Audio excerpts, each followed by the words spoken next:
Hello, I'm Hallee Bridgeman, and this is the Thanksgiving whole food, real food, not hard to do. So we're going to get our turkey ready. This is just a regular organic turkey. I think I got it at Aldi. It's been in my freezer for a few months, and it's about 8 pounds, maybe 12. I'm sorry, that's a big difference. It's no more than 12. It's probably between 8 and 10. All right, so this is how it is as it comes out of the package. I'm going to remove the neck, and I'm going to remove the pouch of gizzards, which is basically the heart and the liver and the kidneys. All right, so I'm going to put them in a pan. I used a paper towel to do that because I didn't want to get uncooked poultry juice on clean dishes. So this stuff is going into a pan. And what I will do is boil it with salt and pepper and the parts of this onion that I don't use and some of these spices that we're going to use, and I'm going to boil it and simmer it rather all day so that so that I can make a gravy out of it. All right, in the meantime, let me throw this in the sink so that it's not touching bloody stuff everywhere. All right, so I'm going to cut this onion. And like I said, I'm going to put the pieces I'm not using right now, which is these end pieces, into this pot with the pieces of turkey. The reason that I don't care about the fact that there was brown skin and stuff on them is because I'm going to strain that broth through a mesh strainer, so nothing that I throw in there is going to be in solid form in the gravy. So we have onion,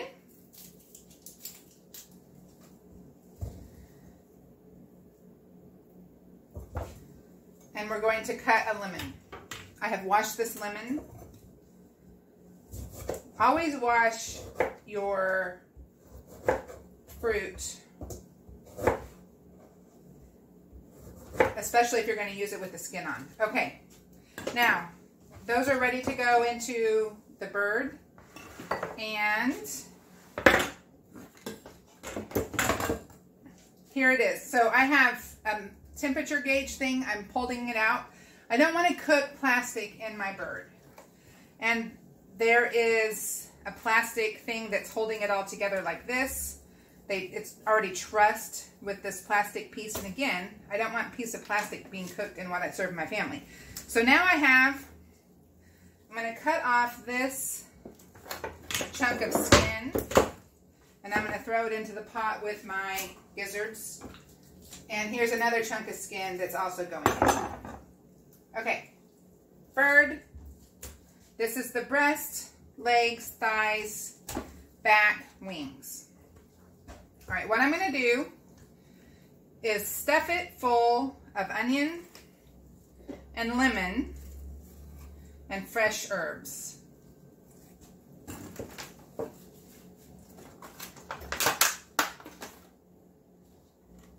This is thyme, and I'm just going to stick the bunch in here.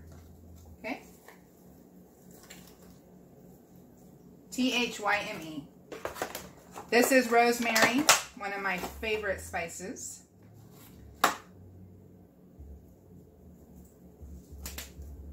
This is also going in because I touched it with my turkey hands.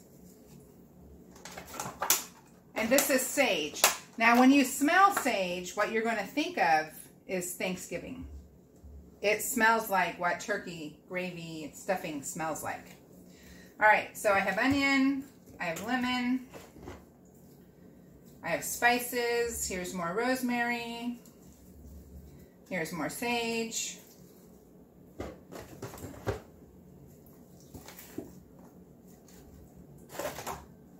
Here's more thyme. Here's more rosemary. And here's the other piece of lemon. Got it? So now it's stuffed into the cavity, and what's going to happen is all of those flavors as they cook are going to seep out into the meat.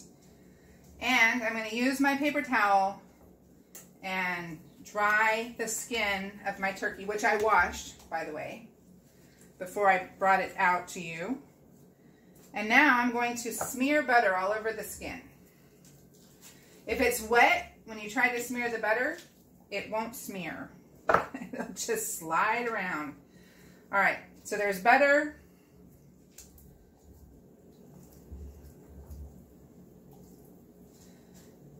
And I'm going to salt and pepper on top of the butter, okay? Don't worry, I'll wash the lid of this when I'm done. I'm silly, scary, paranoid about salmonella. It's like my thing. I think because my mom always was. My grandfather, her dad, lost a lot of friends in World War II to a food poisoning incident. All right, so now I'm going to put it in my roaster pan because I need to do the other side. And this is what I'm going to do different from what other people do. And you can, you know, quote me on it or make fun of me or whatever you want. I'm going to put it upside down in the roaster pan. And the reason why is because this is the breast. And the breasts cook fastest and they tend to dry out. And what you get is this dry white meat that no one really wants to eat because it's, you know, you have to smear it with gravy just to make it palatable. So what I do is I cook my turkey upside down so that all the juices of the cooking turkey go into the breast. And what I will not have is a beautiful golden bird to place on my table.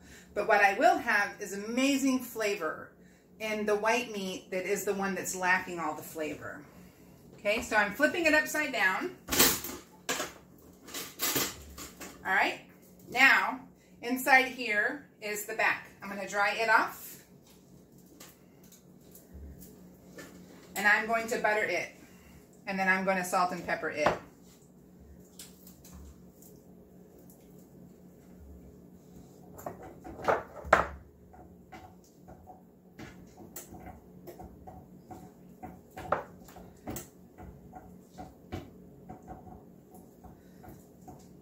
Just give me a second, let me wash my hands real quick.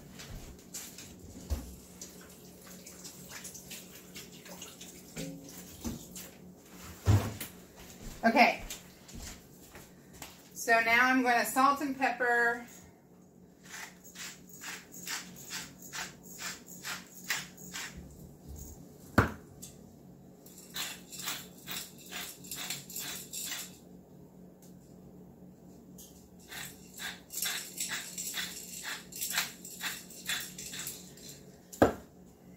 and I'm going to put a lid on it, and I'm going to bake this. I'm going to roast it at 325 degrees, and it should take between 3 and 4 hours to cook. The way I'm going to know when it's cooked is I'm going to have this probe thermometer inside the deepest part of the thigh. And the reason that I'm going to put it into the thigh instead of into the breast is, like I said, the breast cooks first. So the thigh is what's cooked finally last, and where that joint where the leg and the thigh meet, when that leg will wiggle and the muscle of the uncooked muscle is not clinging to the bone, when it is cooked, it will allow you to wiggle that leg. So if you didn't have a thermometer, you could do that. However, I highly recommend a thermometer. I'm going to set my thermometer to read 165 degrees. I really want it to be 170 when I serve it, but it will continue to cook that extra 5 degrees from the time I turn it off, and it will keep it from getting completely dried out. All right, so my thermometer is set at 165 degrees. I'm going to put the lid on this pan, and I'm going to cook this for about 3 or 4 hours, and my alarm will sound when my turkey reaches that temperature. and then I will flip it back over in order to carve it. In the meantime, I will pause, get this out of the way so you can see the pan, and we will make the broth for the gravy. By the way, this cutting board is now hyper contaminated. There's turkey blood and drippings all over it. What I'm going to do is sprinkle it with baking soda, and I'm going to scrub it with hot water and baking soda, and then clean it with my regular dish soap. And the baking soda will clear out the germs that are on the turkey. So I will see you in a few minutes. Okay, so we're back. I've cleaned my counters, I've cleaned my hands, I've cleaned the outside of anything I touched. And now what I'm doing is adding water to my neck and giblets and the pieces of onion. I'm going to throw in a piece of a sprig of rosemary. I'm going to throw in some thyme, and I'm going to throw in some sage. I'm also going to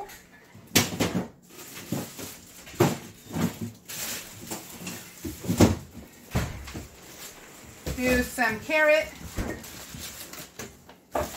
and some celery.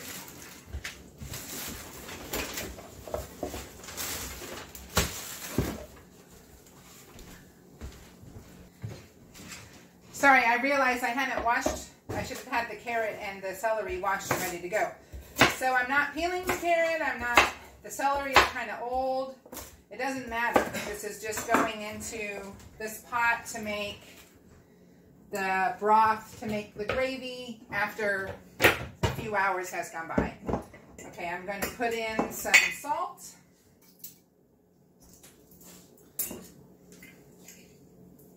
About a teaspoon. I will be able to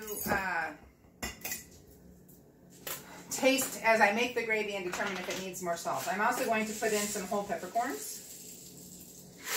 And I'm going to grab a clove of garlic.